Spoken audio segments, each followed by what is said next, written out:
છે કે શું જોશી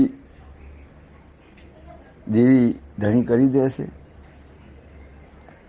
તો મારા ભૂપત ભીમાના અનુભવથી નથી કરી દેતો.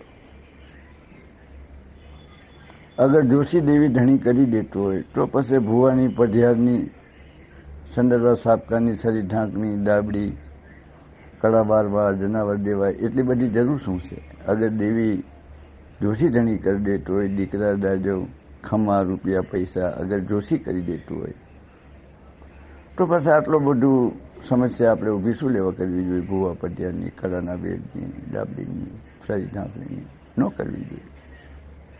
લેકિન એવું નથી. એ આપણી સમાજમાં એક મહાન મોટી ભૂલ છે. જોશી આપણા કરમ કાપી દે,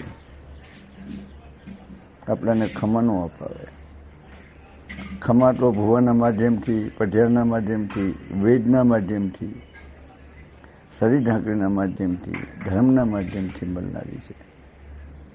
પોતે ભુવાની મહેનતનું ફલ હોય છે. ના કે કોઈ બી ભુવાના હારે જોડાણ થાય છે એ બધા સુખ દુઃખના સાથી હોય છે. આપના આપના કામ કરી અને તાવે બધાય વિદાય લઈ લે છે. જેવી રીતે કે હગમ નાકું ભીડે અહીંયા વસ્તી છૂટે, કડવું વરે અહીંયા ભૂવો બંધાય, ભૂવો પઢિયાર બંધાઈ જાય, અને રોટલી હાકે અહીંયા જોશી છૂટો થઈ જાય. અને એના પછી ભુવાનો, પઢિયારનો અને દેવીનો સફળ હોય. ભુવો